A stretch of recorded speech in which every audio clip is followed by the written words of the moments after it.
John chapter 6, verses 1 through 14. After this, Jesus went to the other side of the Sea of Galilee, which is the Sea of Tiberias, and a multitude followed him, because they saw the signs which he did on those who were diseased. Jesus went up on the mountain, and there sat down with the disciples. Now the Passover, the feast of the Jews, was at hand. Lifting up his eyes then and seeing that a multitude was coming to him, Jesus said to Philip, "How are we to buy bread so that these people may eat?" This he said to test him, for he himself knew what he would do. Philip answered him, 200 denarii would not buy enough bread for each of them to get a little. One of his disciples, Andrew, Simon, Peter's brother, said to him, "There is a lad here who has 5 barley loaves and 2 fish. But what are they among so many?" Jesus said, "Make the people sit down." Now there was much grass in the place, so the men sat down, in number about 5,000. Jesus then took the loaves, and when he had given thanks, he distributed them to those who were seated, so also the fish, as much as they wanted. And when they had eaten their fill, he told his disciples, "Gather up the fragments left over, that nothing may be lost." So they gathered them up and filled 12 baskets with fragments from the 5 barley loaves left by those who had eaten. When the people saw the sign which he had done, they said, "This is indeed the prophet who is come into the world." This is the word of God for the people of God. Thanks be to God. You may be seated.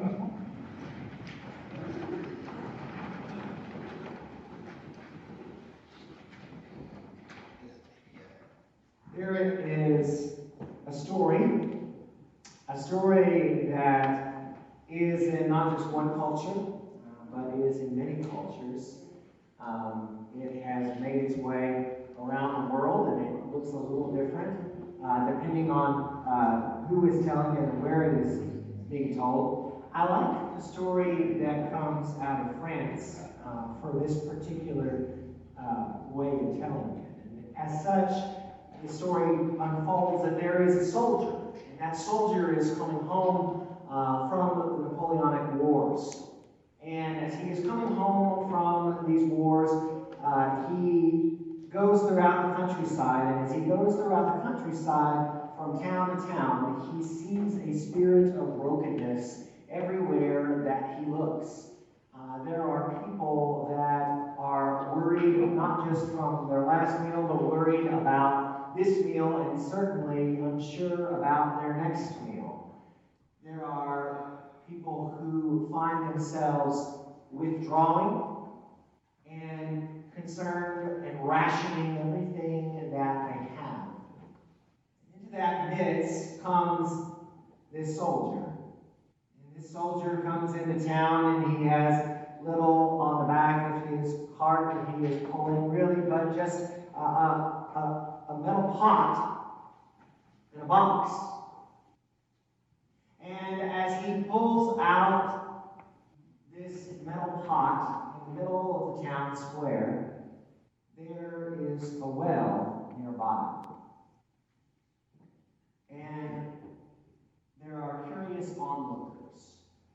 What is this stranger doing in our town? Why is he arrived? What is he doing with this pot? And he goes to the well, and he draws from the well a bucket of water, which he dumps promptly into the pot. And then he goes over nearby, and he gathers some firewood and strikes some kindling, starts up a nice fire. He puts the pot down on the fire, and then he proceeds to take the box. And out of the box, he pulls a pouch, a nice velvet pouch. And out from the velvet pouch, there is a stone. He places the stone in the pot. One of the townspeople comes by, curious. They look at him. They look over in the pot.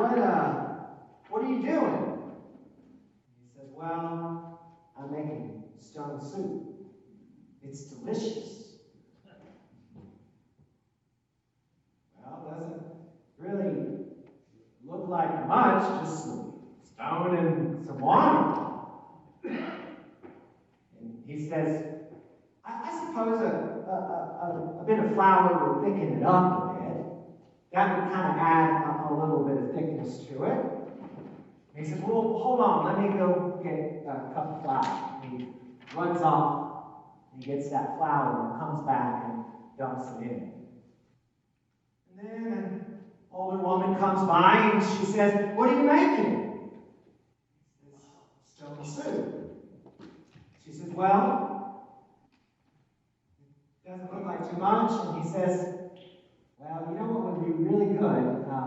One time I had this stone soup, and it had garlic in it, and it had spices in it, and that would just make it fit for a king.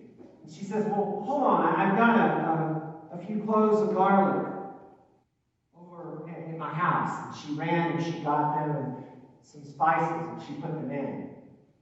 And now the aroma wafting off of this was creating a smell, and it was just intoxicating. And that's when the soldier decided he was going to go over and sit down under the tree and take a nap. And as he dozed, curious onlookers from the town got closer and closer. By the time he woke up, an hour or so later, everyone was gathered around his pot. And in the interim, another gentleman had gone down into his cupboard, and he has grabbed some carrots and he had thrown them in. And then another little boy, had been instructed by his mother to come and to drop in an onion. And he said, you know, the only thing this soup is missing as he tasted it is a bit of salt. And promptly 4 women swarmed around and began to dump inside. He said, hold on, only so much. And that evening, the townspeople feasted. They feasted on this stone soup, and they forgot for a season all that they did not have. They forgot for a moment all of the poverty that they had experienced. They forgot for a moment all of the brokenness and all of the despair and all of the ravishment that war had brought on. They forgot all of that, and they came together over this stranger and his pot of stone soup. The next day, the stranger packed up and left the town. As he was leaving town, the townspeople were pleading him, please, can we just buy that stone off of you? He says, no, I have more work to do elsewhere. And he went on. But the lesson remains. It's not that there was anything magical about that one stone. It's not that there was anything magical about the pot or the fire. But it's that everyone had a gift to bring. And in so many ways, they did not realize that they had gifts to bring. They were not aware that their little bit was so much. They did not realize that their couple of carrots, their onion, or just a clove or two of garlic was so much more. And yet that is exactly what we learn today as we look at the Scripture. Because in the other gospel accounts, there is not what we find in this gospel account, the feeding of the 5,000. You're familiar with the feeding of the 5,000, right? It's one of the most common scriptures that we have, that we all have been told in Sunday school over and over again. And yet it is in John's account exclusively that we find here where it says, Jesus is testing Philip. And Philip is remarking in verse 7, 6 months' wages would not buy enough bread for each of them to get a little. And one of his disciples, Andrew, Simon Peter's brother, said to him, and here is what is exclusive to John, there is a boy here who has 5 barley loaves and 2 fish? Boy. I love the way Anne had read it, a lad. Who's this? It's a little boy, just in the story. All of a sudden shows up. Is only there in that moment, but shows up with these 5 loaves and these 2 fish. And we know what Jesus does with 5 loaves and 2 fish. He feeds the multitude. He feeds, so the scripture says that he distributed them to those who were seated, so also the fish as much as they wanted. Not just a morsel, not just a little bit, but a feast. And when they were satisfied, he told the disciples, gather up the fragments left over so that nothing may be lost. And so they gathered them up, and from the fragments of the 5 barley loaves left by those who had eaten, they filled 12 baskets full. We're in a sermon series where we're talking about potluck promises. We're in a sermon series where we are talking about what it is that we commit to when we join the church. And when we join the church, we commit to 5 things. We promise our prayers, our presence, our gifts, our service, and our witness. And today, we want to talk a little bit about gifts. Gifts. And gifts are one of those things that when we hear that we're called to give our gifts, we know what that means. Right? That means the preacher's asking us about our money. It's true. It's true. When we decide that we are going to become members of the church, then we decide that it's important that we give our gifts. You notice that every Sunday, when I call the ushers down front, I don't just say our tithes, our offerings, I say our gifts, our tithes, and our offerings, so that everyone is included, whether that gift is a small one or a large one. We welcome all gifts.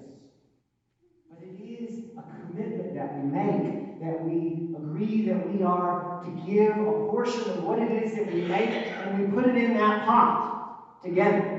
And every week,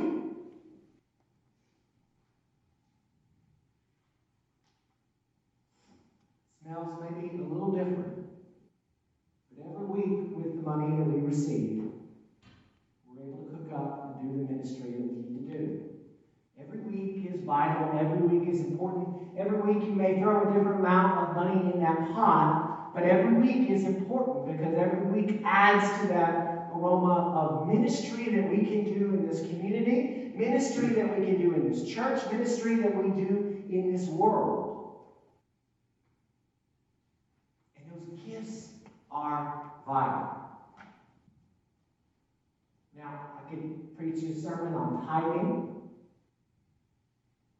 and that's important to give 10%. But I also understand that not everybody is able to give 10%. Friend, if all you got is a carrot, then that's what you're able to give.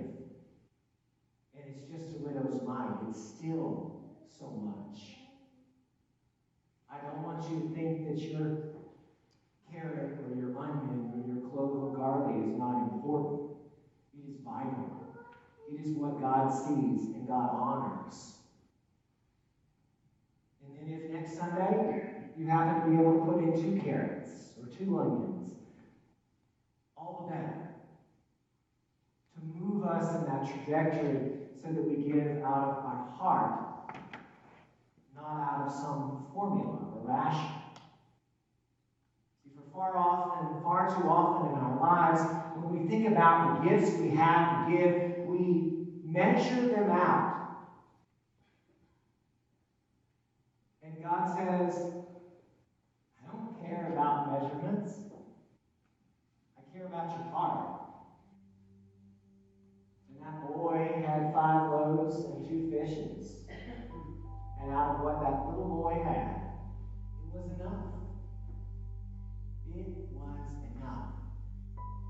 The same holds true with our other gifts. You see, when we talk about gifts, we're not just talking about money. We certainly are talking about that. But we are also talking about the many gifts that each and every one of you have to give. The skills that you have from your work, from your hobbies that you have. Whether it's as a carpenter, as an electrician, whether it's as someone who's good with creative design, whether it's someone who's good at singing, whether it's someone who's good with finance and administration, whether it is any one or all of those gifts, we all have gifts. And over and over again, one of the things that I bump into the most is that people say, well, Pastor, I don't really have any gifts. Nonsense. You may not know what your gifts are because you may not have used them. But you have them. And only by asking God, and only by praying about it, and only by jumping in and sometimes flinging whatever you've got in that pot, are you going to be able to figure out what your gifts are. And you know what I have learned over time? I have learned that the gift that I had when I was 20 is not exactly the same gift that I have as I am 40. And I'm sure will be different than the gift I have when I'm 60, different from the gift I have when I'm 80, and it will be different from the gift that I have when I'm 100. But see, we have to have a certain bit of faith that what we have, even though it may be little, is much, and that what we throw in that pot is enough. But we can't be afraid to throw it in. We cannot be afraid to contribute that, because God will honor what it is that we put in, and God will help us, steer us. And you have other people in this congregation that will help you and lead you and steer you. It may not be that you can do the same things that you used to do, but when people tell me, I've done everything I need to do, I'm resigning and I'm stepping away from everything, I'm just going to watch and let everybody else do it, that's not how the kingdom works. We are all called to utilize our gifts, and they're going to look different over time and space. Who we are and who we are with. But they are vital nonetheless.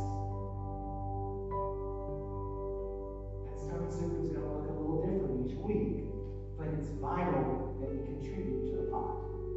And it's vital that we understand that hymn. You remember it's in the, I think it's in the Cokesbury. Little is much. You remember how that goes? Little is much when God is in it. Labor not for wealth or fame. There's a crown, and you can win it if you go in Jesus' name. Just go. Go in Jesus' name. Give what you have. It may not be much, but little is much in the eyes of the kingdom and the eyes of our Savior. He will take it. He will help